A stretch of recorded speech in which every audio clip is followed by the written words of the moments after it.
South Africa. Now we introduce the last session, session 3, resilience and identity, natural disasters as well as wars, social and economic crisis, challenge communities' identity through process such as internal deployment and migration. Thanks for being here. I welcome the participant of two different chapters, in which is divided the chapter session 3. The first one is humanitarian diplomacy with Dr. Pierre Bessuges, Senior Advisor at the Office of Coordination of Humanitarian Affairs of UN, Dr. Mwape, Humanitarian Diplomacy Coordinator at the Netherlands Red Cross, and the second and final session of the morning, media and education. My colleague, Kamin Mohamedi, author, journalist, BBC commentator, Alessandra Di Maio, Associate Professor of English at Palermo, will speak about the case of Lampedusa. That's epitomizes the problem and the chance for emergency in migration, in dealing with immigration. And finally, Professor Silvia Ghetta, Department of Education of Psychology and University of Florence, Italy. And I think that'll be very helpful to me as a journalist in dealing and in listening to all this contribution of the morning. I'm sorry I have to leave for the deadline of my channel, and so as surely the participant of this last chapter will understand. So I give floor for the first of this different final speech to Dr. Pierre Bessuges, Senior Advisor for the Coordination of Humanitarian Affairs. Thanks, and thanks to all the audience.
Good afternoon, or good morning, or good afternoon. My name is Pierre Bessuges. I work for the United Nations Office for the Coordination of Humanitarian Affairs, and I'm privileged to be with you today. Thank you very much for the invitation and the opportunity to participate in this very important event. I was asked to lead the panel, or let's say not to lead the panel, but to lead the ladies, so I hope you will bear with me. And I'll try to be short and to the point, so that I can leave more space and time to my fellow colleagues. I've been working in the humanitarian and development area for about 20 years, and I had a lot of exposure and experience in terms of dealing with humanitarian action in different contexts, both natural and complex emergencies.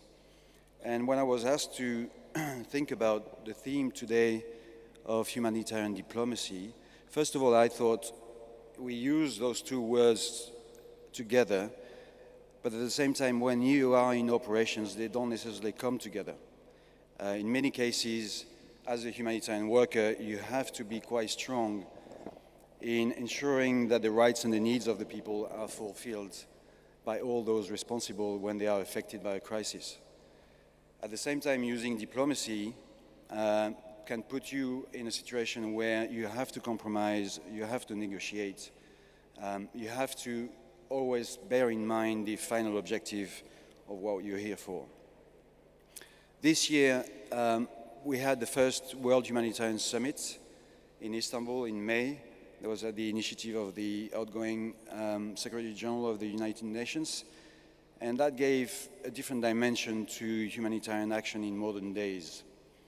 I'd like to ask Alfonso to maybe play the next slide and click on the link. There is a very short video to start with.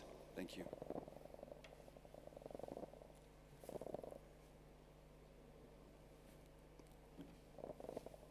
Yeah, thank you.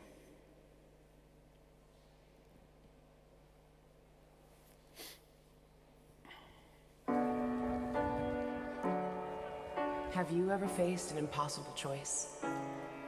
Like having to choose between medicine or food for your family? Or which one of your children to give the only life vest to? Millions of people are faced with impossible choices like these every day. We're in the midst of one of the greatest humanitarian crises of our lifetime.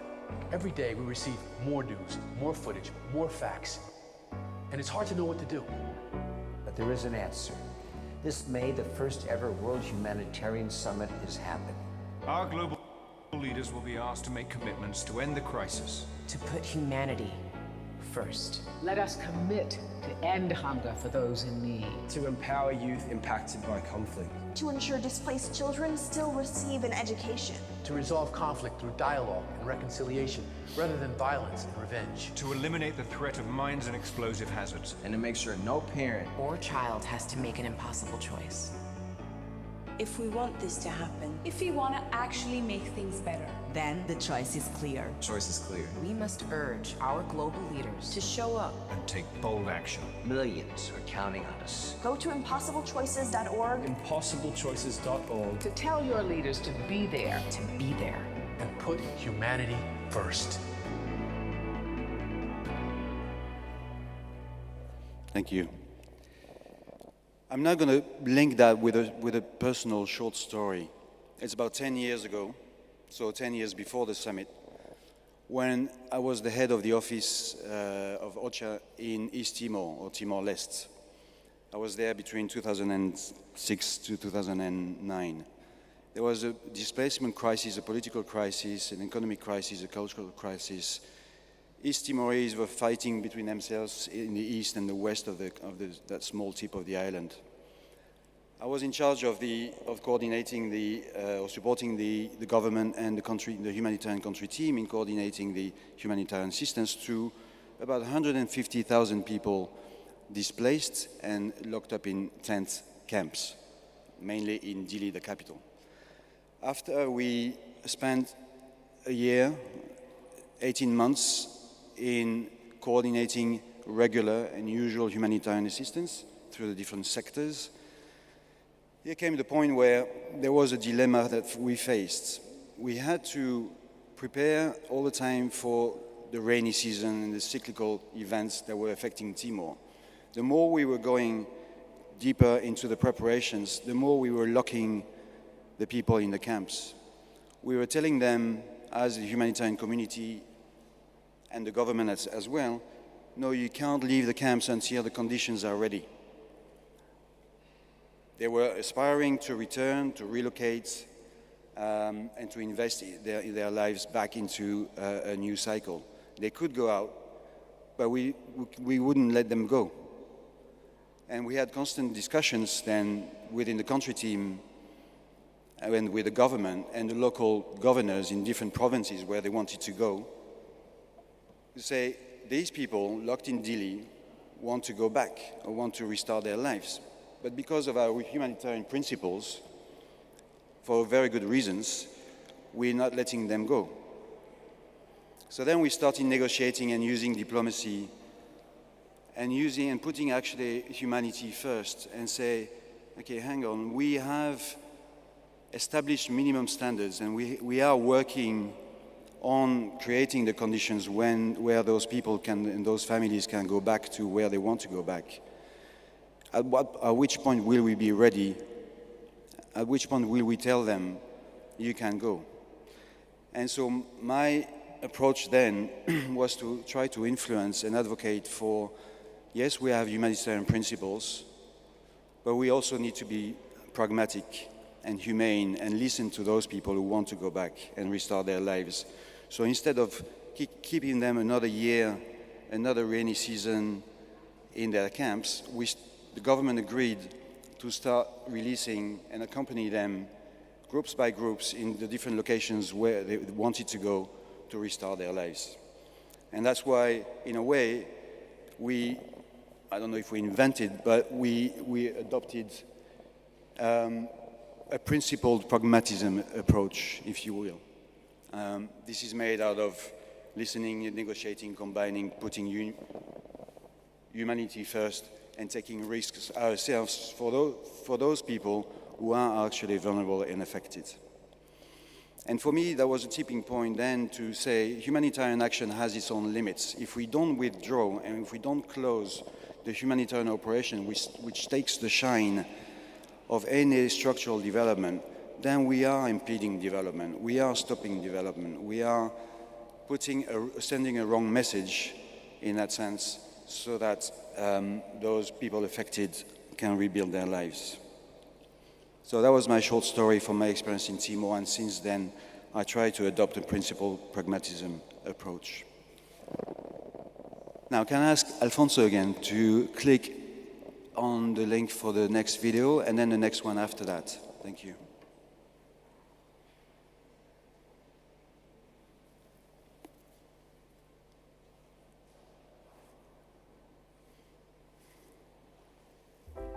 Ethiopia is one of the fastest growing economies in the world. Amidst Ethiopia's impressive growth, the country is affected by one of the worst El Niño-induced droughts in decades.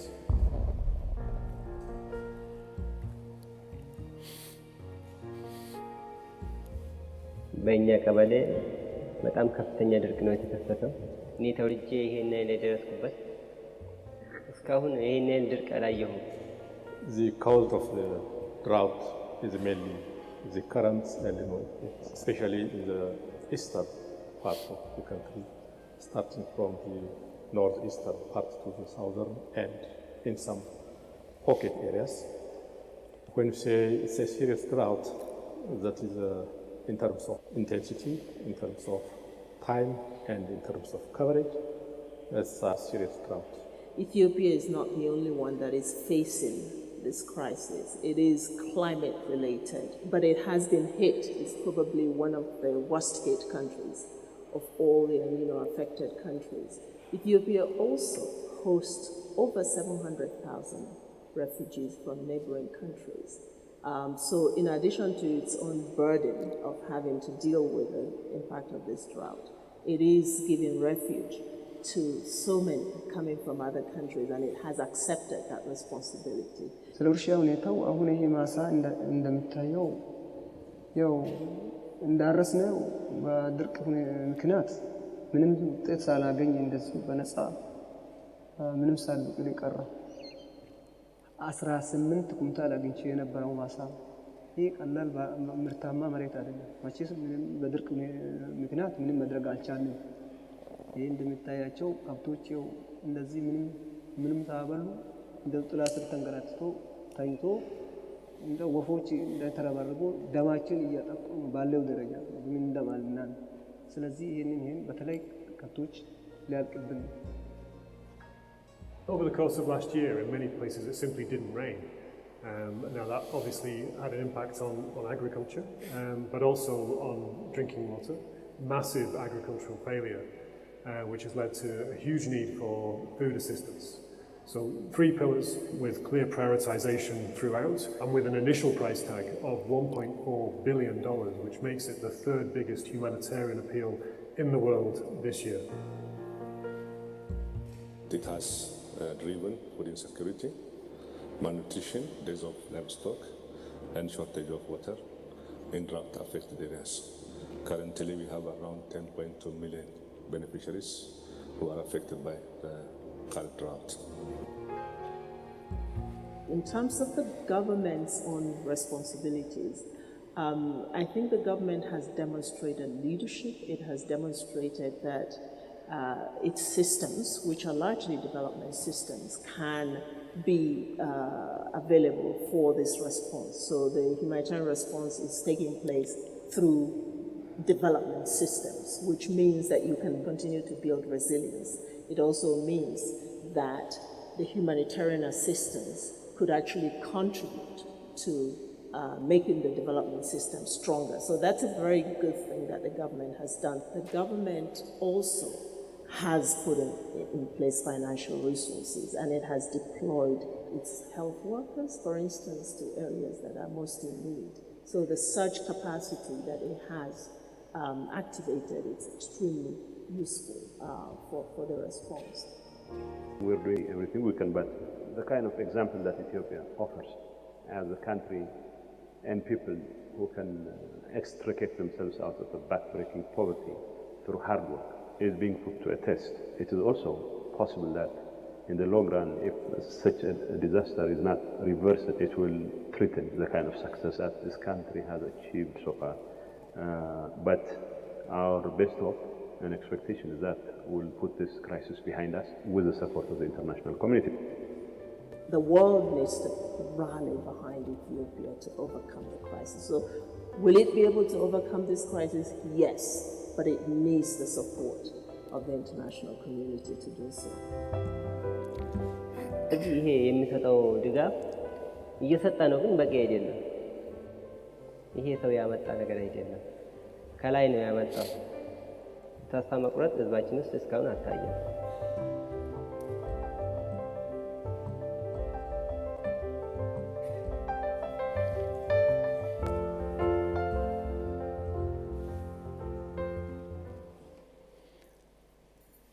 Thank you. And then next video is very short and very much in contrast with this one.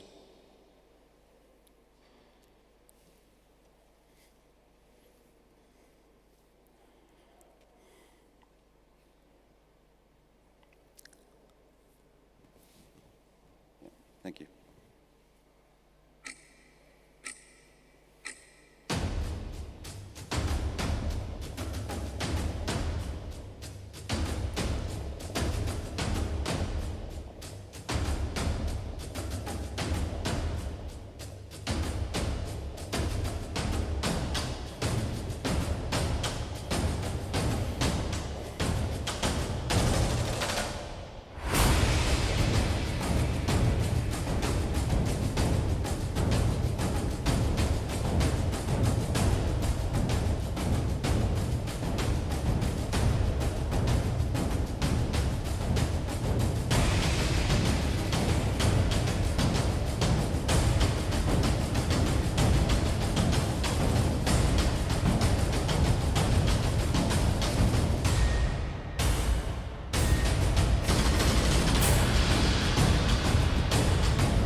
Thank you. Just a few words about what we learned in terms of those two videos back to back. We face a situation like Ethiopia with slow onset El Nino preparations. We face a situation in Syria which is dramatic, very conflict related, and people are in danger all the time. But the common points are people are in danger all the time. And we started with impossible choices as the first video. And I think our role, and if there was one message that I could leave with you as an actor in the humanitarian field, is that we don't want to transfer the risks in a lot of cases, resilience comes as an aspiration to withstand shocks. But in many debates that we have in the field and at global policy level, etc., is that resilience is not a name or a goal in itself. A lot argue that resilience is only aiming for the status quo, making people stronger to withstand shocks. But earlier this morning we heard we need to reduce risks, we need to prevent crises, we need to reduce the impact on people's lives, livelihoods, and losses and damage. So I think resilience is a very useful concept, it's a very useful guiding principle if you want, but it's not the end of it. And I think for all of us in areas where we live and we have privileges to have the opportunities and have the choices for our own lives and children, then we need to think about that as well, that we must go beyond simply maintaining the status quo.